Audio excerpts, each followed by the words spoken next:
عادتیں نصیب فرمائے۔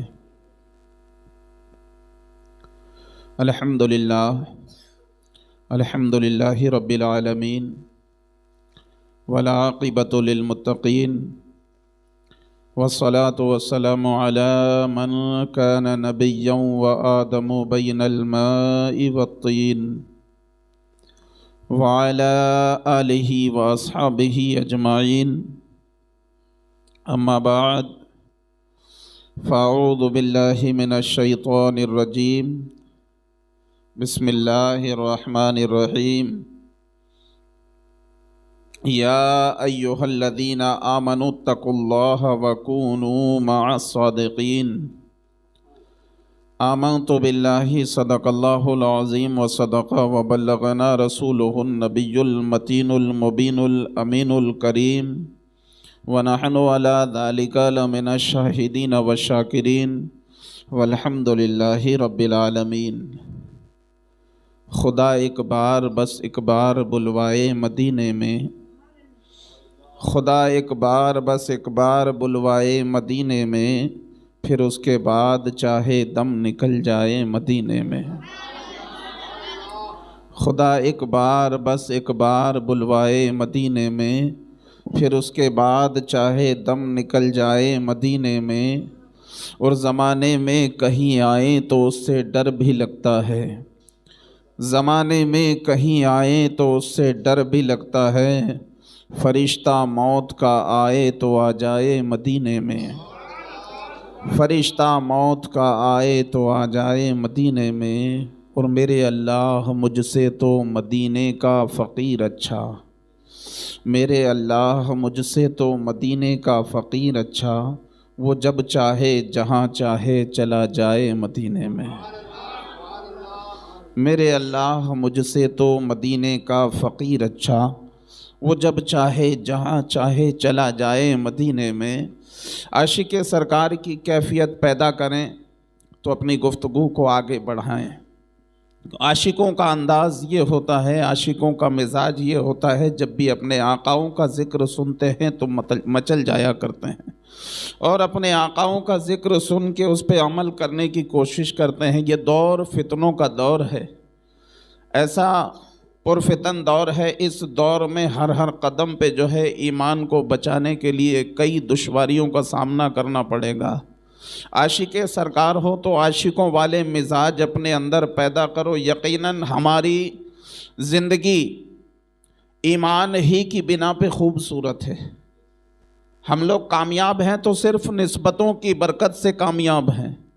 ہم لوگوں کو اللہ نے اگر سربلندی عطا کی ہے تو نسبتوں کے صدقے عطا کی۔ جس دن یہ تاج ٹوٹ گیا اس دن ہمارا بیڑا غرق ہو گیا، اس لیے ان دامنوں کو مضبوطی سے تھامے رکھیں۔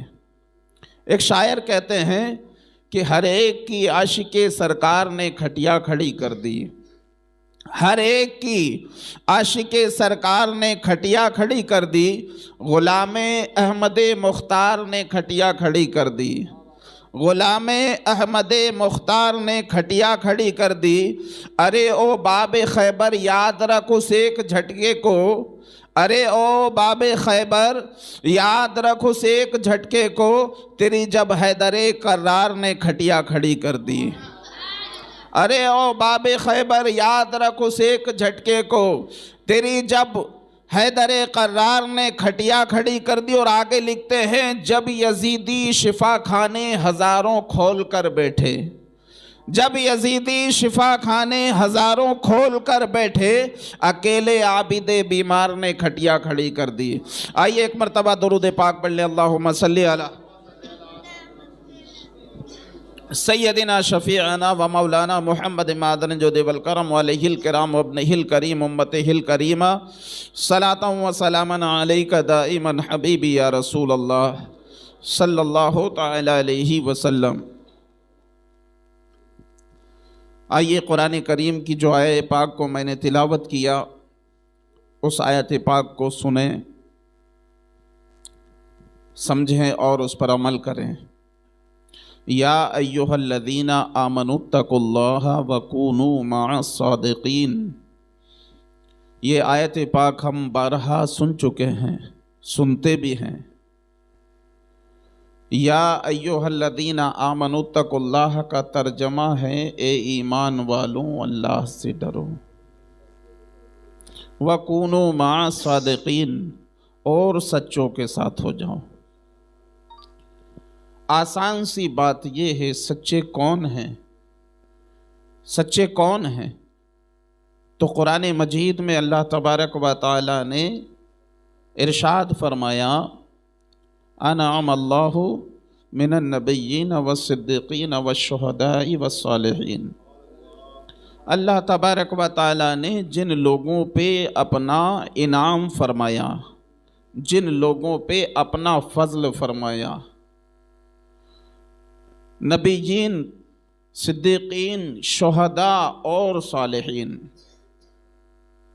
نبیین کو، صدیقین کو، شہداء کو سب سنتے ہیں، جانتے بھی یہ صالحین کون ہیں۔ ایک بندے کو اللہ تبارک و تعالی نے صحت مند انسان بنا دیا، اور خاص بات یہ ہے کہ اس کو ایمان عطا فرما دیا۔ اب ایمان اس کی زندگی کی خوبصورتی کا حصہ ہے۔ اب یہی بندہ، ہم آپ، اللہ نے ہم کو ایمان عطا فرمایا، عشق رسول کی دولت عطا فرمائی۔ اب اگر ہم تقوی اختیار کریں، پرہیزگاری اختیار کریں، اللہ تبارک و تعالی ہماری پرہیزگاری کو پسند فرما کر کے ہمارا شمار صالحین میں فرما دے گا۔ جب نیکوں میں اللہ تبارک و تعالی اپنا شمار بندے کا فرما دیتا ہے، نیکوں میں، تو اللہ تعالیٰ اس کی زبان کی کیفیت کو بدل دیتا ہے، اس کی زبان کی کیفیت کو بدل دیتا ہے۔ دیکھیے، ہم ایمان والے ہیں، بزرگان دین سے محبت کرتے ہیں، سبھی نعرے لگاتے ہیں، لگاتے کہ نہیں لگاتے؟ سبھی لگاتے ہیں۔ ایمانداری سے بتائیں کہ جب نبی کی عظمت پہ بات ہو، جب نبی کے صحابہ کی عظمت پہ بات ہو، تو اس وقت ہم کتنی زور سے اپنی آواز کو بلند کریں گے؟ یہ ہماری ذمہ داری ہے کہ نہیں؟ ہمارے دامن کو پکڑ لینے کا مقصد یہی ہے۔ صرف ان کے نام پہ حلوہ کھانا ہمارا مقصد نہیں ہے، ان کے نام پہ بہترین پکوان کھانا ہمارا مقصد نہیں ہے۔ ہمارا مقصد ان کی تاریخ کو سن کر کے مچل جانا نہیں ہے، نعرے لگا دینا مقصد نہیں ہے۔ صحابہ کرام کی تاریخ کو جب ہم پڑھتے ہیں تو ہمیں یہ سبق ملتا ہے کہ انہوں نے رسول پاک صلی اللہ تعالی علیہ وسلم کی سنتوں کو مضبوطی سے تھاما، حضور پاک صلی اللہ تعالی علیہ وسلم کے دامن رحمت سے وابستہ ہوئے، تو ایسے کہ جب بات عبادتوں کی آئی تو سستی دور ہو گئی، اور جب بات رسول اعظم کی عظمت کی آئی تو تنگ دستی دور ہو گئی۔ جنہوں نے کئی دنوں تک کھانا نہیں کھایا، کئی دنوں تک جن کے گھروں پہ چولہے نہیں جلے، جب بات نبی کی عظمت کی آ گئی تو اپنا سب کچھ بارگاہ رسالت میں پیش کر دیا، دکھا دیا۔ حضور پاک صلی اللہ تعالی علیہ وسلم نے فرمایا، وَأَصْحَابِهِ كَالنُّجُومِ فَبِأَيِّهِ اقْتَدَيْتُمْ اِهْتَدَيْتُمْ۔ میرے صحابہ ستاروں کی مانند ہیں، ستاروں کی مانند ہے، جس کسی ایک کی پیروی کر لوگے ہدایت پا جاؤ گے۔ اب یہاں صحابہ کرام کی زندگی مبارکہ سے ہمیں کیا سبق ملتا ہے؟ صحابہ کرام کی زندگی مبارکہ سے ہمیں سبق ملتا ہے کہ نبی کے نام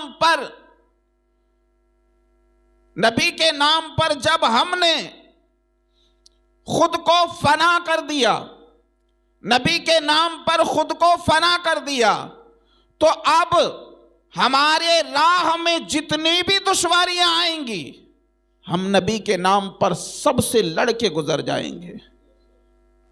صحابہ کرام کی زندگی مبارکہ کا مقصد دیکھیں.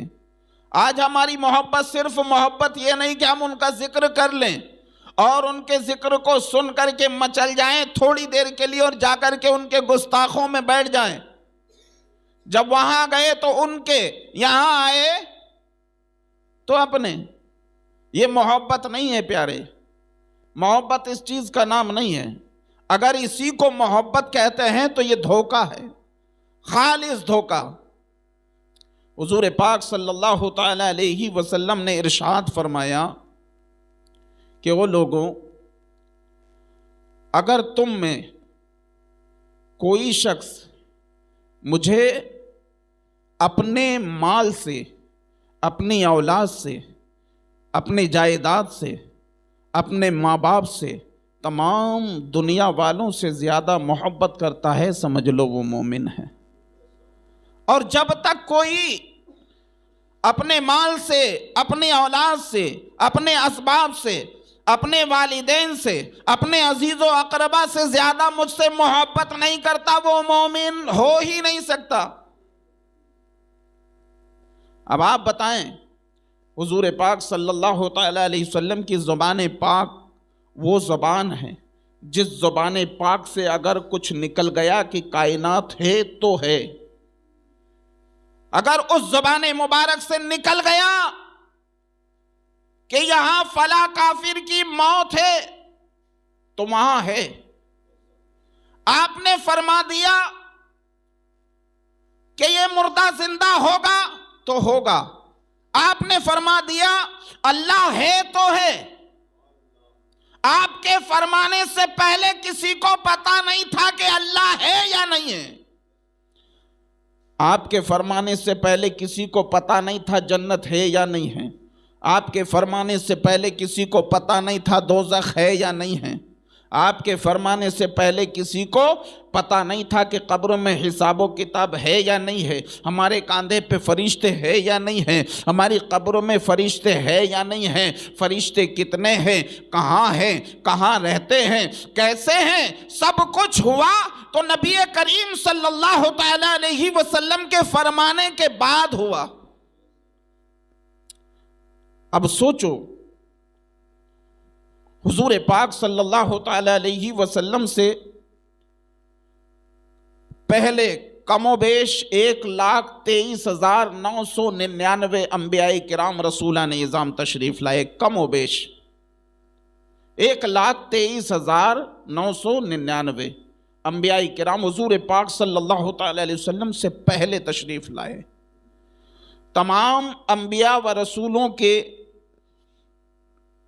تاریخ کو اٹھا کر کے دیکھیں، پتہ چلے گا کہ تمام نبیوں میں، تمام رسولوں میں سب تشریف لائے، مگر کسی نے اللہ تبارک و تعالیٰ کی شہادت نہیں دی کہ ہم نے اللہ کو دیکھا.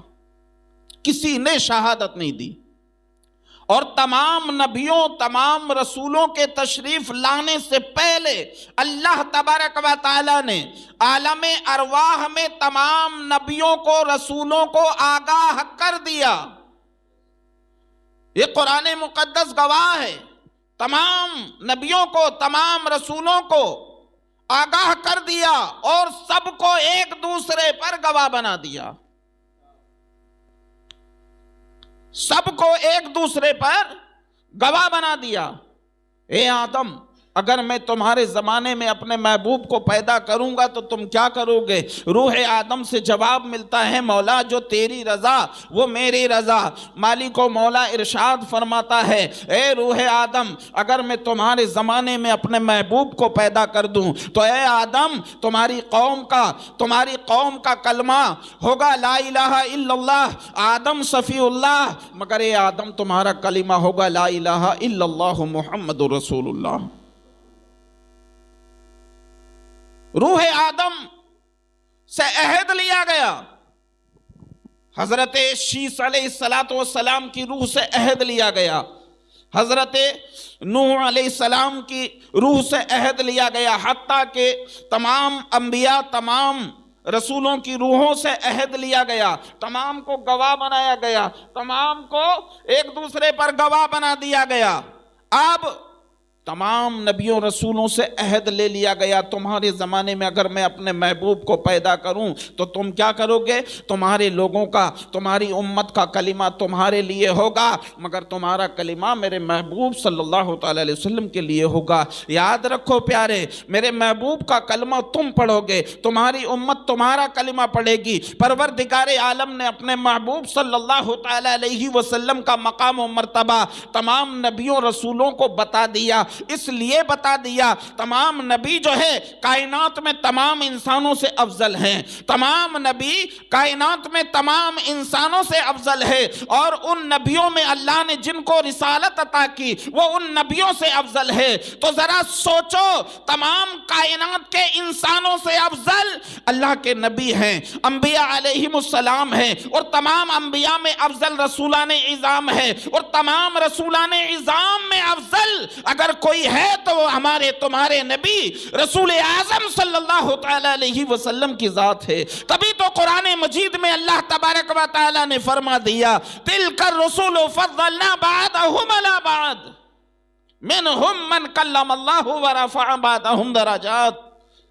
یہ وہ رسولوں کی جماعت ہے جن کو ہم نے ایک دوسرے پر فضیلت عطا کر دی۔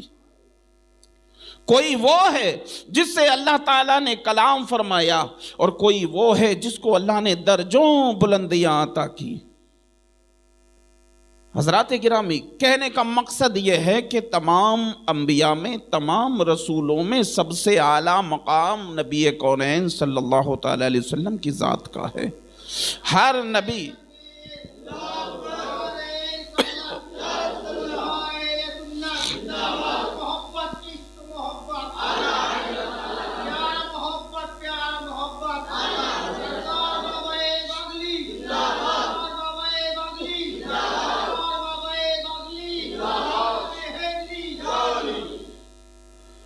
میرے نبی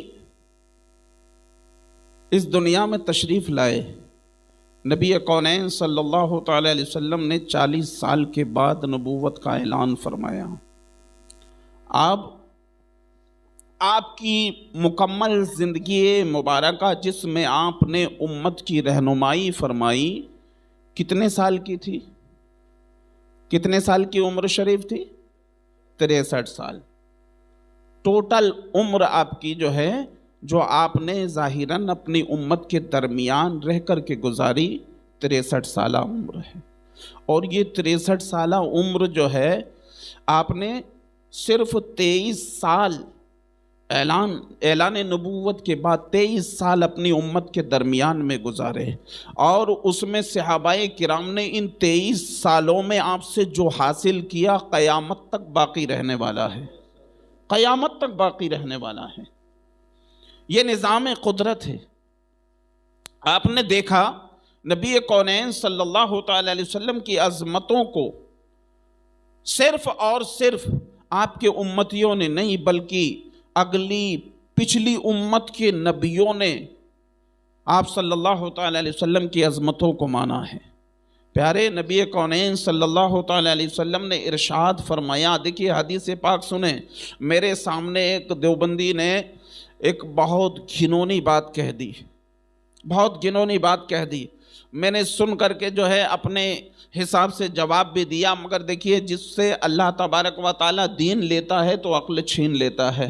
اس بدعقیدے نے کہا دیکھو حضور اگر سنتے ہیں تو سلام یہاں سے پڑھتے ہو، مائک پہ پڑھنے کی کیا ضرورت ہے، بغیر مائک کے بھی سن سکتے ہیں۔ میں نے کہا بھائی مائک اس دور میں ہمارے لیے لوگوں تک اپنی آواز کو پہنچانے کا ذریعہ ہے، تاکہ جو عاشق رسول سنے اپنے ایمان کو تازہ کر لے۔ ہمارے نبی کو مائک کی حاجت نہیں ہے، ہمارے نبی کو ہم زبان سے بلند آواز سے پکارے، ہمارے نبی ہماری اس بلند آواز کے محتاج نہیں ہے۔ اگر ہم نے دل سے یاد کیا، ہمارا نبی جو ہے ہمارے دل کی آواز کو سن کر کے جواب عطا فرما دیتا ہے۔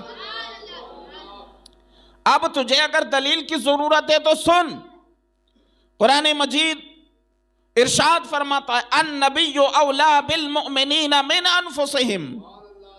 اللہ تبارک و تعالیٰ نے فرما دیا میرا نبی قریب ہے مومنوں کی جان سے زیادہ. اب جب مومنوں کی جان سے زیادہ نبی قریب ہے، مومنوں کی جان سے زیادہ، ہماری جان سے زیادہ قریب ہے. ارے یار جان سے زیادہ قریب ہے، دل تو جو ہے، دل تو دور ہے مگر جان بے حد قریب ہے. ذہن تو دور ہے مگر جان بے حد قریب ہے.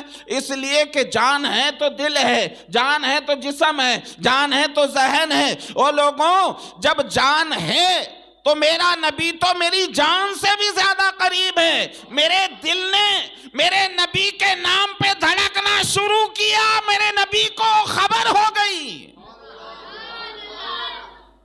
میرے نبی کو خبر ہو گئی. اب آؤ، یہ بات ہمارے تمہارے نبی کی ہے، سنو حدیث پاک، وہ بھی انکار نہیں کر سکتے. نبی کونین صلی اللہ تعالی علیہ وسلم ارشاد فرماتے، اس حدیث کو ہم ہی نہیں پڑھتے، وہ بھی پڑھتے ہیں جو نبی کے نہیں سننے کا، نبی کے سننے کا، نبی کی سماعتوں کا انکار کرتے ہیں.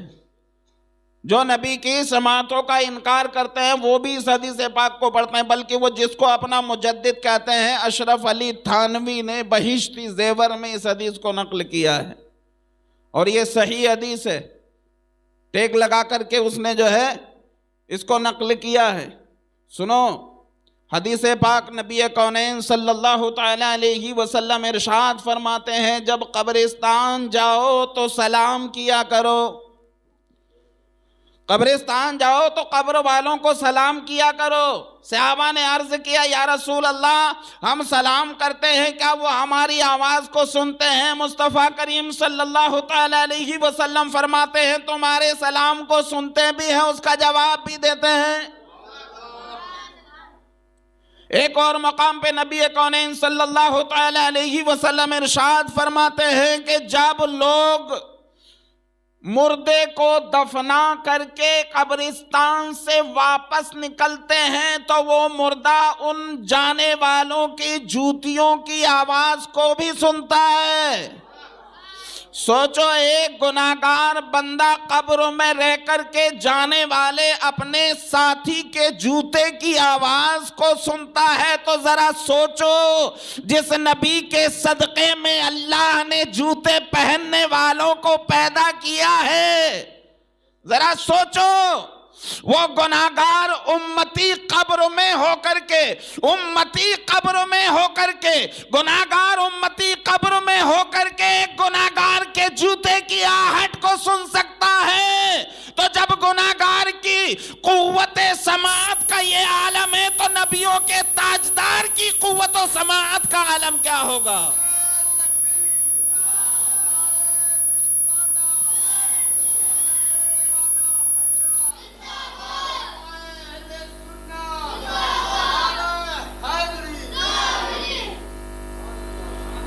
تبھی تو اعلیٰ حضرت سرکار فرماتے ہیں کہ دور و نزدیک کے سننے والے وہ کان لالے کرامت پہ لاکھوں سلام. میرے آقا صلی اللہ تعالی علیہ وسلم کے پیارے دیوانوں، میں نے ایک جملہ سنا تھا، ابھی کچھ ہی دن پہلے سنا تھا کہ یار وہ جب دیکھو بات میں سنی چوبیس کرتے رہتے ہیں، سنی دیوبندی کرتے رہتے ہیں، تو اس لیے جو ہے ان کو بلانا صحیح نہیں سمجھتے. دیکھیے، اگر اللہ نے ہم کو ایمان دیا، ہم سنی ہیں، درود پاک پڑھ لیجیے، اللہم سیدنا شفیعنا و مولانا محمد معدن جو دیو الکرم علیہ وبارک وسلم صلاۃ و سلاما علیک یا رسول اللہ صلی اللہ تعالی علیہ وسلم. جب ہم سنی ہیں تو پھر ہمیں کیا فرق پڑتا؟ ہمیں کیا فرق پڑتا ہے؟ سنی کو کوئی فرق نہیں پڑتا کہ اگر کسی باطل فرقے کا ذکر کیا جائے اور اس کی بدعقیدگی لوگوں کے سامنے ظاہر کی جائے. یہ ایک نابینا شخص اگر گڈھے میں گرتا ہو تو آنکھ والے کی ذمہ داری ہے کہ اسے گڈھے میں گرنے سے روکے، اس کو آگاہ کر دے کہ بھائی فلاں جگہ گڈھا ہے، اس طرف مت جاؤ. یہ ذمہ داری ہے. اگر کہیں غلاظت پڑی ہو اور کوئی ستھرا انسان وہاں سے گزرتا ہو تو ستھرے انسان وہ بندے کی جس نے اس غلاظت کو دیکھا ذمہ داری بنتی ہے کہ وہ جو ہے جانے والے کو روکے، اس ستھرے انسان کو روکے کہ فلاں جگہ گندگی ہے وہاں نہ جاؤ۔ میرے آقا صلی اللہ تعالیٰ علیہ وسلم کے پیارے دیوانوں، کسی سنی کو سنی کے پاس بیٹھنے سے کسی سنی نے کبھی نہیں روکا۔ ہم نے کبھی کسی سنی کو کسی سنی کے پاس بیٹھنے سے نہیں روکا، اس لیے کہ پاکیزہ چیزیں پاکیزہ جگہوں پہ اچھی لگتی ہیں، ہم نے کبھی نہیں روکا۔ مگر اس بات کو ذرا سمجھیں، ایک سنی اگر کسی بدعقیدہ کا ذکر ہو، بدعقیدہ کی بات ہو تو اسے گوارا نہیں کرتا۔ ذرا سوچیں وہ کس قدر کس درجے کا سنی ہوگا، ذرا سوچیں اپنے آپ کو ایسا مضبوط عقیدت مند بناؤ کہ ہمارے عقیدے پہ کوئی انگشت نمائی نہ کر سکے۔ یہ زندگی چند دنوں کی مہمان ہے، یہ زندگی چند دنوں کی مہمان ہے۔ یار وہ کتنا خوش نصیب ہوگا جس کو عشق رسول میں موت آ جائے۔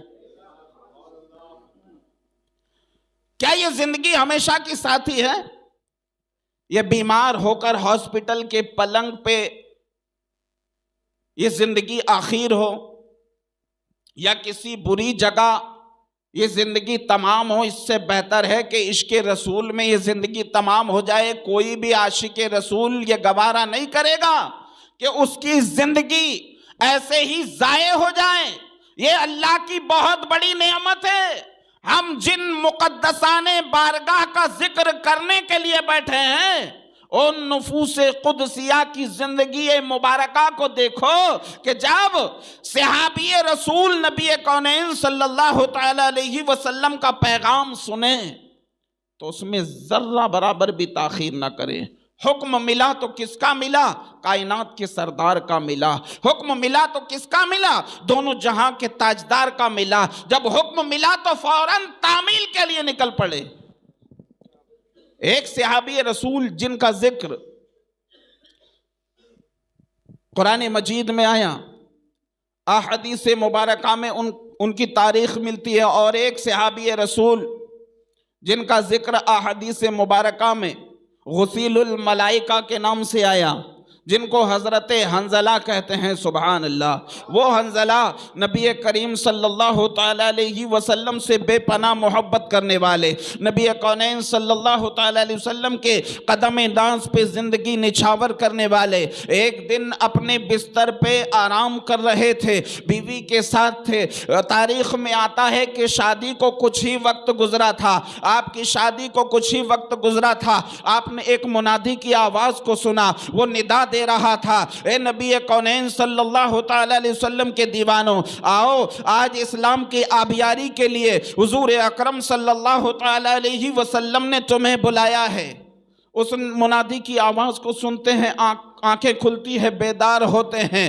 اب کیفیت یہ ہے کہ وہ فوراً اٹھے بستر سے اور اٹھ کر کے اپنا لباس زیب تن کر لیا، تلوار کو اپنے بازو میں تان لیا اور بڑھنے لگے۔ بیوی کہتی ہے حضور غسل تو کر لیجئے۔ کہا غسل کروں گا تو دیر ہو جائے گی، غسل کروں گا تو تاخیر ہو جائے گی۔ میرے آقا صلی اللہ تعالی علیہ وسلم کا فرمان ہے، میرے آقا کے فرمان میں دیر نہیں ہونا چاہیے۔ بیوی کہتی ہے حضور میری بات تو سنتے جائیے، آپ جہاں جا رہے ہو وہاں موت ہے، آپ جہاں جا رہے ہو وہاں موت ہے حضور، وہاں فنا ہے۔ تو حضرت حنظلہ رضی اللہ تعالیٰ عنہ کہتے ہیں کہ اس موت میں جو مزہ ہے دنیا کی زندگی میں مزہ نہیں ہے۔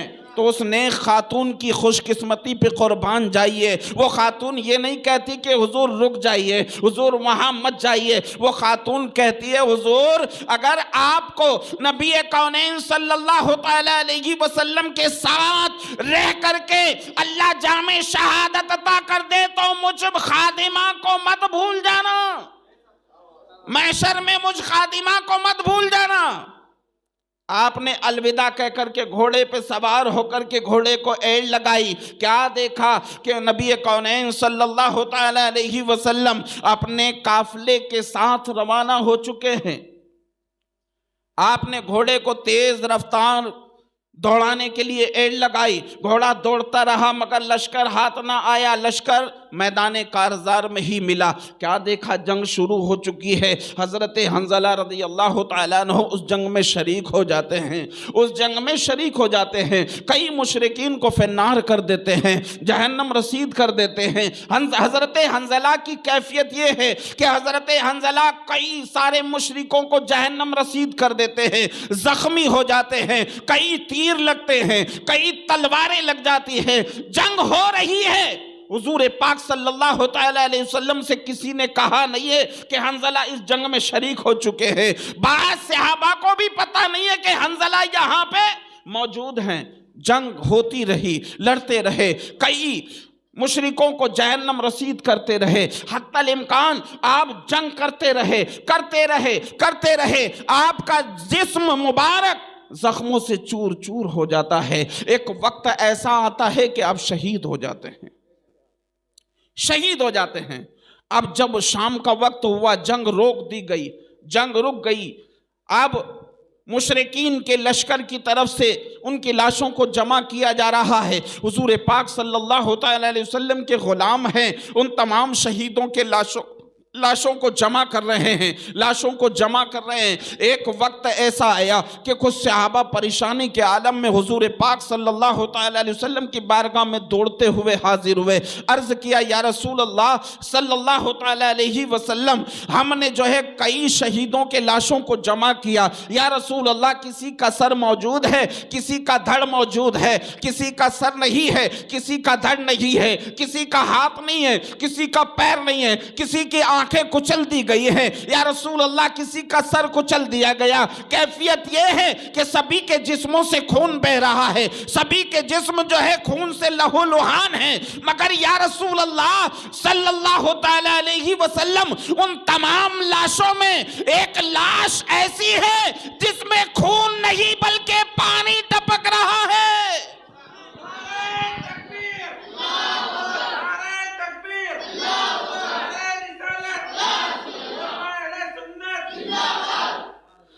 یا رسول اللہ, پانی ٹپک رہا ہے. حضور پاک صلی اللہ تعالی علیہ وسلم کی آنکھیں اشک بار ہو گئی. صحابہ رنجیدہ ہو گئے, مصطفیٰ کیوں غمگین ہو گئے؟ اتنے شہیدوں کا ذکر کیا, اتنے شہیدوں کی بات آپ سے کہی. نبی کونین صلی اللہ تعالی علیہ وسلم اتنے غم زدہ نہیں ہوئے, مگر اس لاش کے بارے میں سنتے ہی مصطفیٰ کریم صلی اللہ تعالی علیہ وسلم کی آنکھوں سے آنسو گرنے لگے. صحابہ کرام رضوان اللہ تعالی علیہ اجمعین عرض کرنے لگے, یا رسول اللہ ایسی کیا وجہ ہو گئی, ایسی کیا کیفیت ہو گئی؟ یا رسول اللہ, یہ شہید ہونے والا کون ہے؟ مصطفیٰ کریم صلی اللہ تعالی علیہ وسلم فرماتے ہیں, اے میرے صحاباؤں, اے میرے غلاموں, یہ شہید ہونے والا کوئی اور نہیں بلکہ حنظلہ ہے. یہ شہید ہونے والا کوئی اور نہیں ہے, یہ حنظلہ ہے. اور لوگوں میں اپنی بات کو روک کر کے یہی کہتا ہوں, نبی کونین صلی اللہ تعالی علیہ وسلم کو اس مقام پہ کسی نے بتایا نہیں تھا کہ حنظلہ جنگ میں شریک ہو چکا ہے. نہ حضرت جبریل امین وحی لے کر کے آئے تھے. یہ علم غیب مصطفیٰ ہے. مصطفیٰ کریم صلی اللہ تعالی علیہ وسلم نے بتایا وہ حنظلہ ہے. اب دیکھو اور گہرائی کی بات, جہاں کائنات کی سوچ, کائنات کے تخیلات, کائنات کا علم ختم ہو جاتا ہے, وہاں سے علم غیب مصطفیٰ کی شروعات ہوتی ہے. مصطفیٰ کریم صلی اللہ تعالی علیہ وسلم نے فرمایا, اے میرے صحابہ, وہ کوئی اور نہیں ہے, وہ میرے حنظلہ کی لاش ہے. اور سنو, حنظلہ کے جسم سے پانی کیوں ٹپک رہا ہے؟ اس لیے کہ حنظلہ کے اوپر غسل فرض تھا. جیسے ہی میرے منادی کی آواز کو سنا, حنظلہ نے غسل کرنا ضروری نہیں سمجھا بلکہ میرے حکم پر عمل کر لیا. اور اللہ تبارک و تعالیٰ کو حنظلہ کی یہ ادا اتنی پسند آئی کہ غسل دینے کے لیے اس نے فرشتوں کو بھیج دیا. حنظلہ کو غسل فرشتوں نے دیا ہے. ذرا سوچو، علم غیب مصطفیٰ. حنظلہ جنگ میں آئے، مصطفیٰ کو کسی نے نہیں بتایا. شہید ہو گئے، مصطفیٰ کو کسی نے نہیں بتایا. مگر جب فرشتوں نے غسل دیا، صحابہ نے پوچھا تو مصطفیٰ نے کہا کہ غسل فرشتوں نے دیا.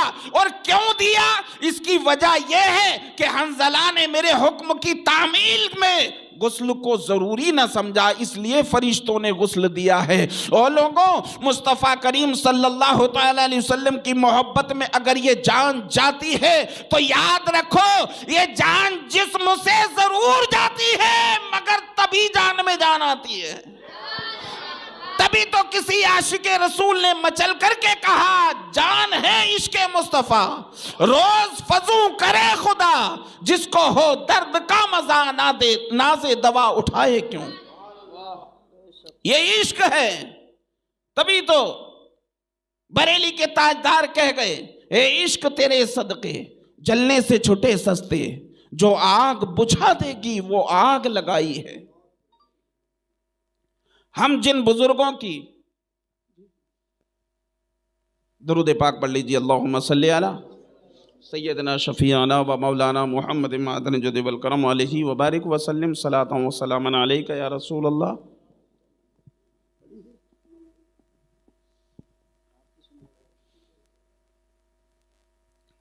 دیکھیے، ابھی جس موضوع پہ ہم گفتگو کر رہے ہیں، تھوڑی سی گفتگو اور ہو جائے، کیونکہ ابھی ہم کو جو ہے حضرت کا روحانی خطاب سماعت کرنا ہے اور بہت ضروری ہے. الحمدللہ دیکھیے، آج ہم ایسی مجلسوں میں بیٹھتے ہیں، سبحان اللہ الحمدللہ کی صدائیں بھی لگاتے ہیں، مگر آج ضرورت ہے ہمیں علم حاصل کرنے کی.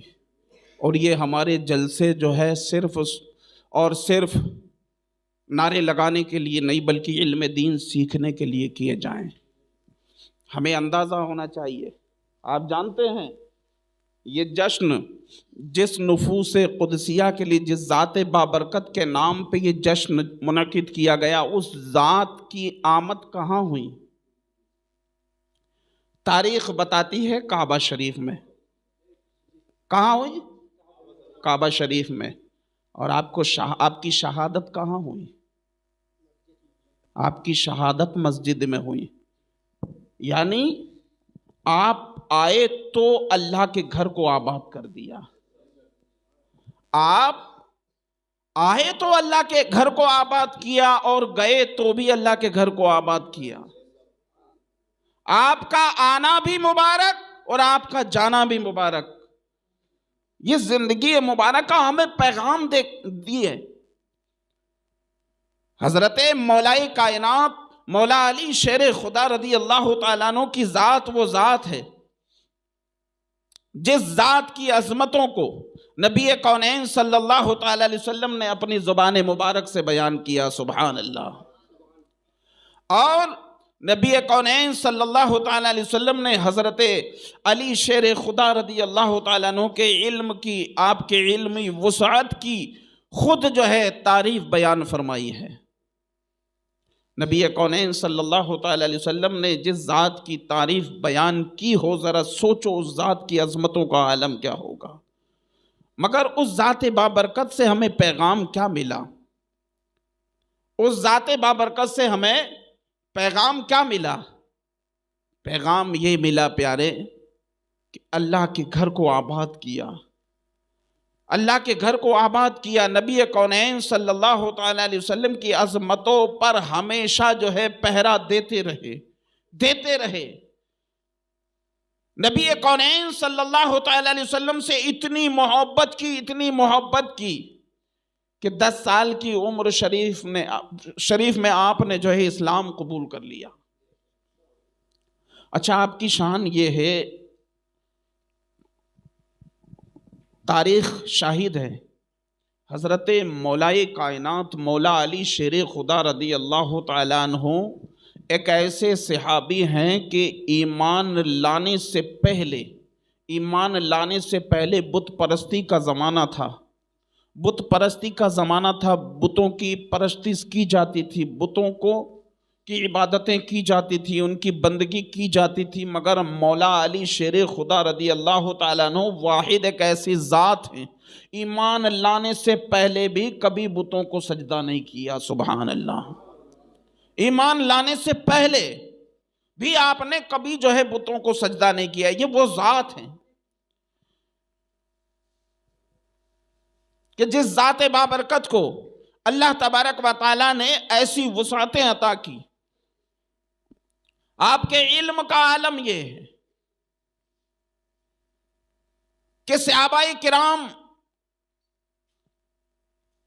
رضوان اللہ تعالی علیہم اجمعین جب کوئی مسئلہ ہوتا حضرت علی کی بارگاہ میں آتے تو حضرت علی رضی اللہ تعالیٰ عنہ کی کیفیت کا عالم یہ ہے کہ آپ اگر آرام کر رہے ہیں تو آپ کو سوچنے کی ضرورت نہیں. اللہ نے اتنا علم عطا فرمایا. اگر کوئی گمشدہ چیز تلاش کرنا ہے حضرت مولا کائنات کی بارگاہ میں آ گئے. اور تاریخ گواہ ہے، روایتوں میں آتا ہے کہ حضرت علی شیر خدا رضی اللہ تعالیٰ عنہ اگر کچھ گم ہو جاتا، مثلاً اونٹنی ہی گم ہو جاتی، تو آپ اس کو تلاش کرنے جنگل میں نہیں جاتے، آپ اس کو تلاش کرنے کسی کے گھر نہیں جاتے، کسی سے سوال کرنے نہیں جاتے، بلکہ آپ جاتے اور قرآن مجید کھول کر کے اس میں اپنی اونٹنی کو تلاش کر لیا کرتے تھے. آپ کے علم کا عالم یہ ہے. ہم ان نفوس قدسیہ کے دامن سے وابستہ ہے لوگوں، جن نفوس قدسیہ نے ساری زندگی اپنے آقا صلی اللہ تعالی علیہ وسلم کی عظمتوں پر قربان فرمائی ہو. ہمیں چاہیے کہ ہم ان کے نقش قدم پہ چلیں، ان کے اصول و ضابطے کو مضبوطی سے تھامے رکھیں. اب ایسے فتنوں کے دور میں اگر ہم کمپرومائز کرنے والی زندگی گزاریں گے، اگر ہم کمپرومائز کرتے رہیں گے، یاد رکھو نہ تو صحابہ کرام نے کبھی کمپرومائز کو پسند کیا اور نہ ہی اولیاء کرام میں کسی نے کمپرومائز کو پسند کیا ہے. آج ہماری قوم کے حالات یہ ہو گئے کہ کمپرومائز کو بہت زور سے پسند کرتی ہے. جہاں امام صاحب نے کہہ دیا بھائی بدعقیدہ ہے، دیوبندی ہے، اس کا نکاح نہیں پڑھاؤں گا، اس کی نماز جنازہ نہیں پڑھاؤں گا، اب جو ساری زندگی خود کو سنی کہتے رہے وہ امام صاحب کے خلاف زہر اگلنے لگ گئے. ارے ایسا کیسے کہہ دیا، ایسا کیسے کہہ دیا، ایسا کیسے کہہ دیا. میں نے کہا بھیا یہ شریعت ہے، یہ ہماری طبیعت کے مطابق نہیں چلے گی. شریعت کا قانون جو اسلام نے ہمارے اوپر نافذ کیا ہے، یہ شریعت کا قانون ہماری مرضی کے مطابق نہیں بدلا جائے گا. نبی کونین صلی اللہ تعالی علیہ وسلم کی بارگاہ میں عبداللہ بن ابی کے جنازے کو لایا گیا. اس وقت اللہ تبارک و تعالی نے دشمن خدا دشمن رسول کے جنازے میں جانے سے آپ کو منع فرما دیا. قرآن مجید شاہد ہے، تفصیلی گفتگو نہیں کروں گا، انشاءاللہ کسی دن جو ہے اسی موقف پہ گفتگو ہوگی. قرآن مجید میں سورہ توبہ میں اس کا ذکر فرما دیا ہے، محبوب صلی اللہ تعالی علیہ وسلم خبردار کبھی ان کی میت پر نہ جانا، کبھی ان کی قبر پر کھڑے نہ ہونا، کبھی ان کی نماز جنازہ نہ پڑھنا. کن کی؟ دشمن خدا دشمن رسول. جو رسول کا دشمن وہ خدا کا دشمن، جو خدا کا دشمن وہ رسول کا دشمن. جب دشمن خدا کے جنازے کے لیے منع کر دیا گیا، آپ اپنے امام سے کہتے ہو امام صاحب پڑھا دیتے تو کیا بگڑ جاتا، امام صاحب چلے جاتے تو کیا بگڑ جاتا. اور لوگوں قسم خدا کی یہ امام جو ہے آج اس فتنوں کے دور میں امام ہی صرف بندوں کے لیے اللہ تک پہنچنے کی ایک سیڑھی ہے. اب اس دور میں بتائیے دوسری سیڑھی کہاں سے لاؤ گے؟ نہ جانے کس کا پیر کہاں سے کمزور ہے. کم از کم یہ رکھو کہ امام اللہ اور بندے کے درمیان مضبوط وسیلہ ہے. اب جب یہ وسیلہ خود ہی کمزور ہو جائے گا تو بندہ اللہ تک کیسے پہنچے گا؟ اللہ تک رسائی کیسے ہوگی؟ صرف نماز پڑھ لینا ہماری مغفرت نہیں ہے، صرف روزہ رکھ لینا ہماری کامیابی نہیں ہے، حج و زکوٰۃ صرف ہماری کامیابی نہیں ہے۔ اور پیارے، امام وہی ہوگا جو شریعت پہ عمل کرے گا، وہ امام نہیں ہو سکتا جو طبیعت پہ عمل کرے۔ حاجی جی کے اشاروں پہ ناچنے والا امام نہیں ہوتا، غلام ہوتا ہے۔ صدر صاحب کے اشاروں پہ ناچنے والا امام نہیں ہوتا، غلام ہوتا ہے۔ اور تاریخ اٹھا کے دیکھو، شریعت تو بتاتی ہے کہ امام کے پیچھے نمازیں قبول ہوتی ہے، غلام کے پیچھے نماز ہی نہیں ہوتی ہے۔ بادشاہ وقت کے بعد قاضی شرع کا حکم ہے، اگر قاضی شرع موجود نہ ہو، نہ وہ امامت کرے نہ وہ فیصلے سنائے، اگر قاضی شرع موجود نہ ہو تو امام جامع، جو جامع مسجد کا امام ہے، وہ اس کے قائم مقام ہے۔ اب ذمہ داری کیا ہے؟ امام صاحب سے تو کہہ رہے ہیں امام صاحب جھوٹ مت بولا کرو، اگر امام صاحب نے 2 روٹی کھائی، آپ نے کہہ دیا 3 روٹی کھائی ہے امام صاحب نے کہا نہیں 2 روٹی کھائی، تو بندہ جو ہے برجستہ کہہ دیتے ہیں یار امام صاحب جھوٹ بولتے ہیں یار۔ ایسا اکثر و بیشتر ہوتا ہے کہ نہیں؟ امام صاحب کسی محفل میں جاتے ہیں، اذان کا ٹائم ہو گیا، امام صاحب نے کہا بھائی میں 5 منٹ میں پہنچ رہا ہوں، جا کے اذان پڑھو، امام صاحب 5 منٹ میں کسی وجہ سے نہیں پہنچ پائے، تو بندہ برجستہ کہہ دیتا ہے یار امام صاحب جھوٹ بولتے ہیں یار۔ ایسا اکثر و بیشتر ہوتا ہے۔ یاد رکھو پیارے، امام صاحب کے لیے آپ نے جو جملہ استعمال کیا، امام صاحب جھوٹ بول دیتے ہیں، امام صاحب جھوٹ بول دیتے ہیں، امام صاحب جھوٹ بول دیتے ہیں۔ یاد رکھو امام کے بھی کچھ شرعی مسائل ہوتے ہیں، امام بھی بندہ ہے، امام بھی انسان ہے، اور اللہ تبارک و تعالیٰ نے امام کو جو مقام عطا فرمایا، اگر آپ نے صرف یہ نیت کر لی کہ امام صاحب جھوٹ بول دیتے ہیں، پھر اس امام کے پیچھے نماز پڑھنے کے لیے آپ گئے، آپ کی نماز نہیں ہوگی۔ یہ شریعت کا قانون ہے، امام کو آپ جھوٹا بتا کے اس کے پیچھے نماز پڑھو گے، نماز نہیں ہوگی۔ اور اگر آپ نے کسی عالم دین کو حقیر جانا، اس کے علم کی وجہ سے شریعت بتاتی ہے کہ وہ بندے کی نماز ہی نہیں بلکہ اس کا ایمان ہی باطل ہو جاتا ہے، ایمان ہی باطل ہو جاتا ہے۔ اب شریعت کا ایک اہم مسئلہ اور بہت اہم مسئلہ ہے جس کی باریکیوں کو بہت کم لوگوں نے جانا ہے۔ غلام کے پیچھے نماز نہیں ہوتی ہے، شریعت کی مخالفت کرنے والے کے پیچھے نماز نہیں ہوتی ہے، جھوٹ بولنے والے کے پیچھے نماز نہیں ہوتی ہے۔ اب اگر کوئی بندہ اپنے امام کے پیچھے کھڑا اور وہ امام رشتے میں اس بندے کا بھائی ہے، وہ بندہ اس کو سچا بھی جانتا ہے، پرہیزگار بھی جانتا ہے، متقی بھی جانتا ہے، مسجد کا امام بھی جانتا ہے، اب وہ نماز میں جا کے کھڑا ہو جائے پیچھے اور کہہ دے نیت کی میں نے 2 رکعت نماز فرض فجر کی واسطے اللہ تعالیٰ کے، پیچھے بڑے بھائی کے یا چھوٹے بھائی کے، منہ میرا کعبہ شریف کی طرف، اللہ اکبر، شریعت بتاتی ہے اس بندے کی نماز ہی نہیں ہوگی۔ صرف امام کو بھائی کہہ کر کے نیت کر لینے سے نماز نہیں ہوگی، تو ذرا سوچو امام کو اپنے اشاروں پہ نچانے سے نماز ہو جائے گی؟ امام کو اپنا غلام سمجھنے سے نماز ہو جائے گی؟ امام کو جھوٹا کہنے سے نماز ہو جائے گی؟ مشورے دو تو ایسے دو جو ہمارے علم میں ہو، ہماری سمجھ میں ہو۔ یاد رکھو پیارے، ایسے مشورے نہ دو کہ مشورہ دے کر کے ہم دنیا میں تو واہوائی لوٹ لیں گے مگر اس سے ہماری آخرت برباد ہو جائے گی۔ شریعت کے کاموں میں دخل اندازی نہ کرو، جو غلط ہے امام نے کہہ دیا غلط ہے تو غلط ہے۔ ہم امام الانبیاء کے پیارے دیوانے ہیں، ہم امام الانبیاء سے محبت کرنے والے ہیں۔ نبی کونین صلی اللہ تعالیٰ علیہ وسلم ایک مرتبہ بازار میں تشریف فرما ہیں، آپ نے جو ہے ایک اونٹنی خرید لی، آپ کو ایک اونٹنی پسند آ گئی، اب وہ یہودی مکر گیا، حضور پاک صلی اللہ تعالیٰ علیہ وسلم نے اس کو سمجھانے کی کوشش کی۔ ایک صحابی رسول، ان کا نام میرے ذہن سے نکل رہا ہے، وہ صحابی رسول آئے ہیں، یہ حدیث پاک موجود ہے۔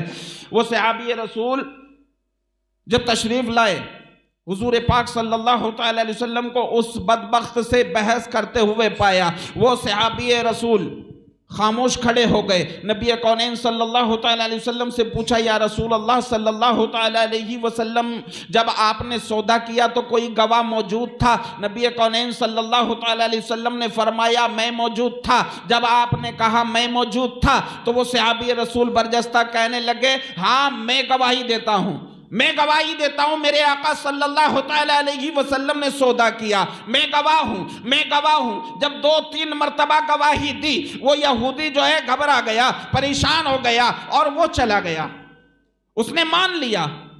مصطفیٰ کریم صلی اللہ تعالیٰ علیہ وسلم سے اس نے ایک سوال کیا تھا کہ کوئی گواہ بھی پیش کرو، کوئی گواہ بھی پیش کرو، آپ نے سودا کیا. میرے جملے لڑکھڑا ضرور رہے ہیں مگر بات حقیقت ہے، یہ حدیث پاک ہے، کیونکہ اس میں جو ہے اس واقعے کے جملوں میں میرے رد و بدل ہو سکتے ہیں مگر واقعہ حق ہے. دیکھیے یہ واقعہ نبی کونین صلی اللہ تعالیٰ علیہ وسلم کے سامنے جب پیش آیا وہ صحابی رسول جو ہے گواہی دینے لگے.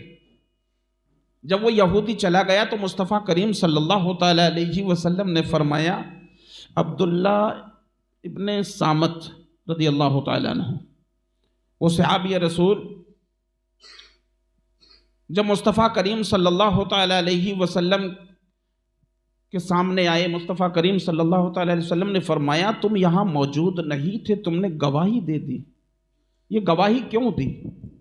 کیا وجہ تھی؟ گواہی کیوں دی تم نے؟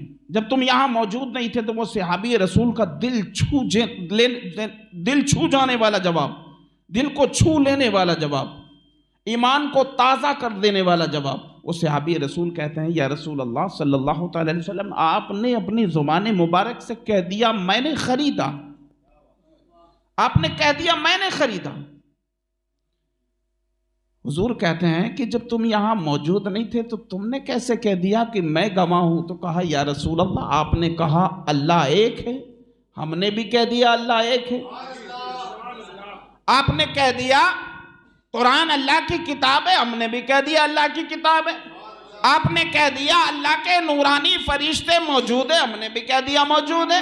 یا رسول اللہ آپ نے کہہ دیا جنت موجود ہے، ہم نے بھی کہہ دیا موجود ہے. یا رسول اللہ آپ نے کہہ دیا دوزخ موجود ہے، ہم نے کہہ دیا موجود ہے. یا رسول اللہ آپ نے کہہ دیا قیامت حق ہے، ہم نے کہہ دیا قیامت حق ہے. یا رسول اللہ آپ فرماتے گئے ہم گواہی دیتے گئے. یا رسول اللہ آپ نے فرما دیا کہ میں نے خریدا ہے، ہم نے کہہ دیا ہمارے آقا نے خریدا ہے.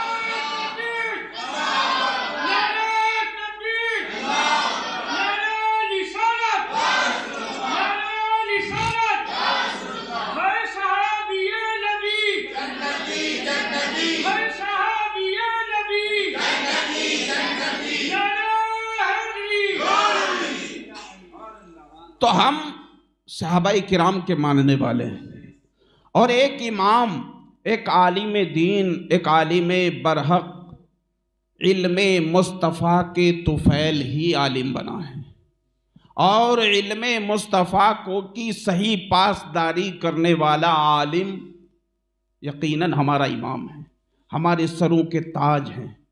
آج اگر ہم علماء کی عزت کریں گے تو یقیناً مصطفیٰ کریم صلی اللہ تعالی علیہ وسلم بے حد خوش ہوں گے، اس لیے کہ حضور پاک صلی اللہ تعالی علیہ وسلم نے فرمایا العلماء ورثۃ الانبیاء. حضور پاک صلی اللہ تعالی علیہ وسلم نے فرمایا میری امت کے علماء میرے وارث ہیں، میرے وارث ہیں.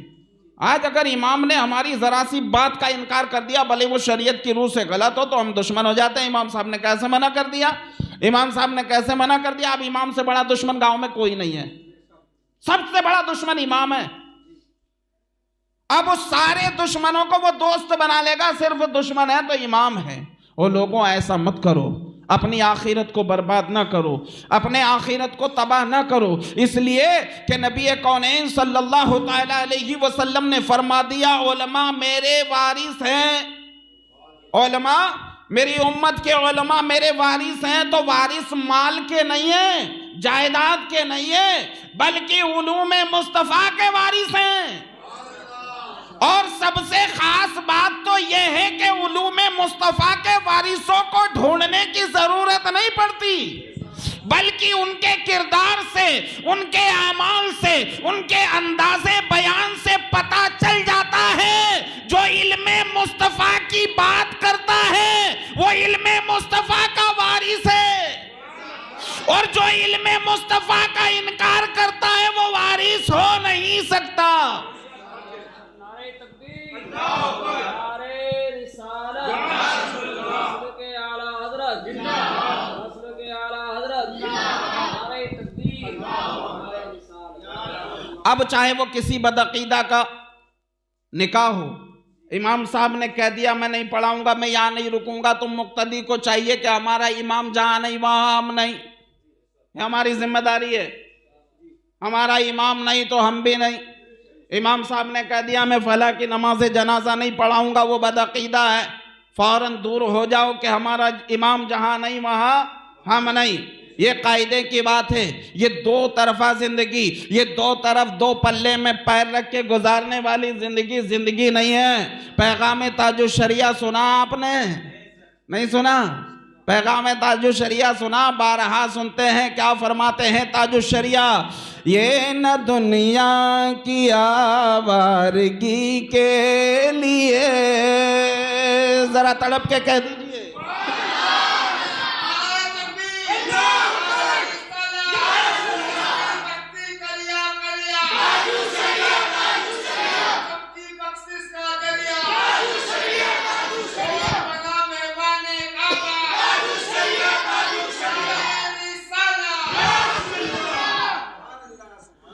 یہ نہ دنیا کی آوارگی کے لیے، یہ نہ دنیا کی بے رہروی کے لیے، یہ نہ دنیا کی آوارگی کے لیے، زندگی یہ نہیں ہے کسی کے لیے، زندگی یہ نہیں ہے کسی کے لیے، زندگی ہے نبی کی، نبی کے لیے، زندگی ہے نبی کی، نبی کے لیے، زندگی ہے نبی کی، نبی کے لیے۔ اور آگے لکھتے ہیں کہ پاسبان شریعت پہ قائم رہو۔ یہ تمام سنیوں کو آپ نے نصیحت فرمائی ہے، ایسا نہیں کہ دل لبھانے کے لیے شعر لکھا ہے۔ پاسبان شریعت پہ قائم رہو، یعنی عشق و محبت پہ قائم رہو، پاسبان شریعت پہ قائم رہو، یعنی عشق و محبت پہ قائم رہو، ہر گھڑی باغ جنت پہ قائم رہو، ہر گھڑی راہ جنت پہ قائم رہو، مسلک اعلی حضرت پہ قائم رہو، مسلک اعلی حضرت پہ قائم رہو، زندگی دی گئی ہے اسی کے لیے، زندگی دی گئی ہے اسی کے لیے، زندگی دی گئی ہے اسی کے لیے۔ اور آگے لکھتے ہیں اب جو دونوں طرف ادھر بھی ادھر بھی ادھر بھی ادھر بھی کرتے رہتے ہیں نا، ان دو کشتیوں پہ سوار ہونے والوں کے لیے نصیحت ہے، توجہ کے ساتھ سماعت فرمائیں۔ سرکار تاج الشریعہ فرماتے ہیں کہ تم لباس محبت نہ ان سے سیو، تم لباس محبت نہ ان سے سیو، ساتھ میں ان کے بیٹھو نہ کھاؤ پیو۔ یہاں تو ذبیحے کا مسئلہ اگر آ جانا تو لوگوں کے منہ بن جاتے ہیں، ہے کہ نہیں؟ منہ بن جاتا ہے، ارے گوشت تو ہے، وہ بھی تو کلمہ پڑھتے ہیں، وہ بھی تو نماز پڑھتے ہیں، وہ بھی تو اللہ اکبر کہہ کے ذبح کرتے ہیں، کیسے کھا لیں؟ میں نے کہا بھیا اللہ اکبر کہہ کر کے ذبح کرتے ہیں، بسم اللہ پڑھ کے جب ذبح کرتے ہیں، اللہ کا نام لیتے، نماز پڑھتے، یہ پڑھتے ہیں وہ پڑھتے ہیں، سب کچھ پڑھنا اگر اللہ کو منظور ہوتا تو ابلیس کو اپنی بارگاہ سے نکالا نہ ہوتا۔ یہ سب کچھ پڑھنے والے کے دل میں عشق رسول کا ہونا ضروری ہے۔ جہاں وہ چراغ گل ہو گیا، اب کسی کو پتہ نہیں نماز ہے کہ نہیں، روزہ ہے کہ نہیں، اندھیرے میں کس کو پتہ چلے گا؟ ایک نماز پڑھنے والا آدمی جو ہے چاروں طرف کی بجلیاں گل کر کے اندھیرے میں کھڑا ہو کر کے نماز پڑھا، کس کو پتہ ہے کتنی نماز پڑھی کہ نہیں پڑھی، ہے کہ نہیں، کہاں پڑھی، کیسے پڑھی، کسی کو پتہ نہیں۔ تو عشق رسول کا چراغ بھی تو روشن ہونا چاہیے۔ سرکار تاج الشریعہ فرماتے ہیں کہ تم لباس محبت نہ ان سے سیو، ساتھ میں ان کے بیٹھو نہ کھاؤ پیو، ساتھ میں ان کے بیٹھو نہ کھاؤ پیو، اس طرح دوگلی زندگی مت جیو، اس طرح دوگلی زندگی مت جیو، صلح کلی کسی کا نہیں سنیو، صلح کلی کسی کا نہیں سنیو، سنی مسلم ہے سچا نبی کے لیے، سنی مسلم ہے سچا نبی کے لیے، سنی مسلم ہے سچا نبی کے لیے۔ اور جب عاشق رسول نے اپنا قلم چلایا، سرکار تاج الشریعہ کی محبت کو دیکھا، آپ کی عظمتوں کو دیکھا، آپ کی رفعتوں کو دیکھا، وہ تاج الشریعہ جس ذات نے عشق رسول میں زندگی گزاری، عشق رسول میں جو ہے تمام لوگوں کو عشق رسول کا پیغام دیا، عشق رسول میں زندگی گزارنے کی نصیحت فرمائی۔ تو آگے لکھتے ہیں کہ جنتی تھا وہ شیدائے غوث الورا، جنتی تھا وہ شیدائے غوث الورا، جس کو کہتی ہے دنیا یہ اختر رضا، جنتی تھا وہ شیدائے غوث الورا، جس کو کہتی ہے دنیا یہ اختر رضا، گونجتی ہے غزالی ابھی تک صدا، گونجتی ہے غزالی ابھی تک صدا، اختر قادری خلد میں چل دیا، اختر قادری خلد میں چل دیا، خلد واہ ہے ہر ایک قادری کے لیے، خلد واہ ہے ہر ایک قادری کے لیے، یہ نہ دنیا کی آوارگی کے لیے۔ اللہ تبارک و تعالی ہمیں آپ کو حق کہنے کی، حق سننے کی اور حق سن کر کے عمل کرنے کی توفیق عطا فرمائے۔ مولا تبارک و تعالی میرے کہنے میں، الفاظوں کی، آپ کے سننے میں کوئی غلطی آئی ہے، مولا اپنے فضل و کرم سے معاف عطا فرمائے۔ میرے ساتھ مل کر کے ایک مرتبہ سبھی توبہ کر لیں، پڑھیں استغفر اللہ ربی من کل ذنب واتوب الیہ، لا الہ الا اللہ محمد رسول اللہ۔